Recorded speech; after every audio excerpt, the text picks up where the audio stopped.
Celia took in the revelation. If Roland had treated Chase's father, and in turn the Rothman family had helped his burgeoning career, then it would make sense that he'd feel indebted to Chase.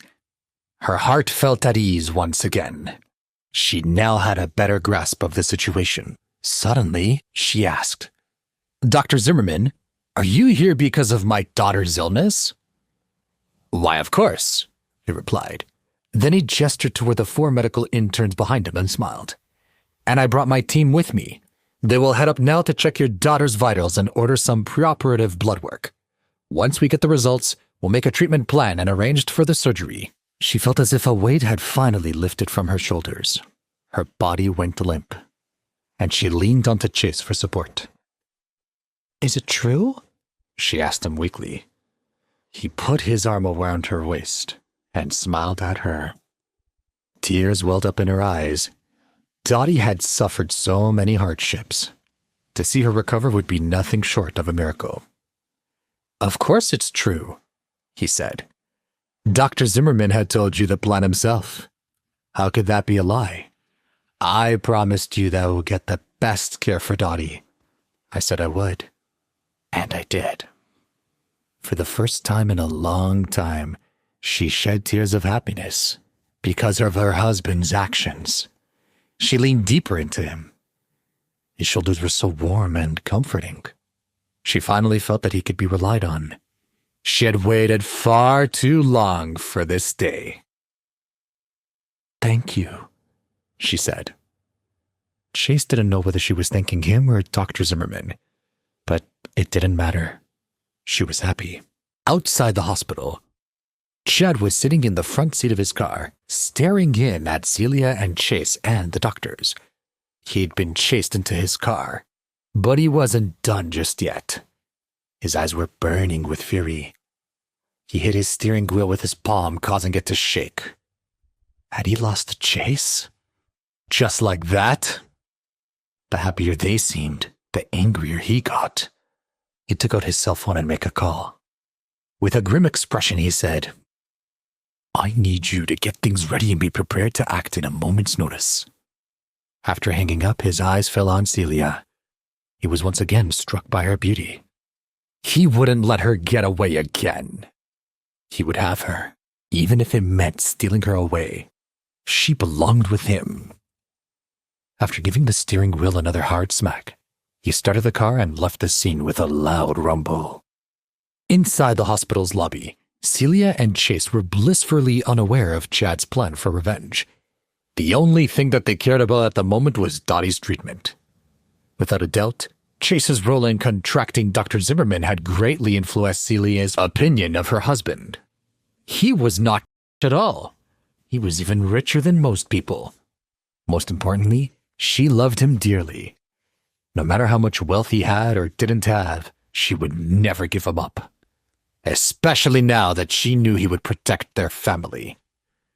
Late that night, as they drifted off to sleep, she laid her head against his cheek and felt nothing but happiness. The next morning, Celia woke up smiling. She had to go to work to deal with a few things, but as soon as she arrived, she noticed that something was off. The atmosphere was cold. Normally, everyone would wanted to greet her when they saw her, but today, they avoided her gaze. She asked her assistant, "Carly, what's going on? Why is no one speaking to me again? Have I gone crazy?" "No," Carly said quickly and quietly, pulling her aside to explain. "You don't know? The company has just elected a new vice president. As soon as she arrived, she threatened to fire you. No one wants to be seen with you just in case she decides to fire them too." "A new vice president?" Celia wasn't sure what was going on. "I don't even know her. What has she got against me?" "You do know her," Carly whispered. "The new vice president, Nina Chen, is also Mr. Lee's girlfriend. The moment she arrived at the company, she heard that you and Mr. Lee has a history. She must not want competition." "I have a history with Mr. Lee?" asked Celia, now even more confused. "Since when?" "People talk," said Carly. She pouted and added, "Everyone's just trying to keep their job. Miss Chen doesn't seem to like someone who's easy to win over." Looking at Carly, Celia smiled and shook her head. "Fine, I'm not afraid of a little gossip. Mr. Lee and I don't have a history, so we don't need to worry about it. Quick, let's go back to work." Carly sighed and reminded Celia to be careful. Celia quickly put the matter out of her mind. She hadn't done what everyone said, and she chalked it up to nervous chatter and went back to work. Later that morning, Celia grabbed some paperwork and went up to Mr. Lee's office. The document she had in hand was about the proposed collaboration between Mangan Makeup and the New Rocher Research Institute to develop a new line of eco-friendly products. The proposed institute was all anyone in Laudervale could talk about, and she had wanted in on the ground floor. If she could get the director to agree to it, the new products would bring in her company over $100 million. It was a big project, and she didn't dare to neglect it. Before she could even sit down in Mr. Lee's office with the documents, his office door was pushed open. In walked a tall, imposing woman with a bright red skirt, suit, and heels. Her face was done up impeccably, and Celia took notice of her artistic cat-eye eyeliner. The woman appeared to be in a rush. She had never seen this woman before, but she knew that not just anyone would barge into Mr. Lee's office unannounced. She thought about it for a moment, then decided to get up and greet her. She introduced herself and extended her hand. What she hadn't expected was that the woman would brush right past her, ignoring her offer of a handshake and instead firmly shoving her aside into a wall.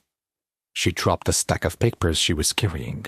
The sound of her thud against the wall and the whooshing of papers rang out through the office and down the hallway. People peeked their heads out of offices, and onlookers outside walked closer to the window for a better view. She herself was dumbfounded. Who was this woman who had just shoved her to the side without a second thought? She hadn't even seemed bothered that Celia had dropped her paperwork. Celia's face turned red with embarrassment. She did her best to save face in front of the looky-loo employees. "Excuse me," she said politely. "Would you mind helping me pick up these papers?" The woman laughed and shrugged her shoulders. Then, with the most arrogant voice, she said, "I'm the vice president. I don't kneel to pick up papers." "You're Nina Chen?" Celia asked in a bit of shock.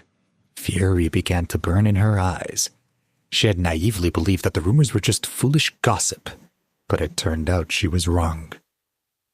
Nina's body twisted as she turned to look back at Celia. She frowned deeply and said, "I've only been in the company for 3 days and I already know you. You're the infamous Celia Rothman. Good job, Mr. Rothman. You really think that no one in the company knows who you really are? Because I certainly do." Wait, that's not the end. You've just had a free taste. Now get the full story on the Pocket FM app, link in description. Check out our next video and playlist, and don't forget to like, share, and subscribe.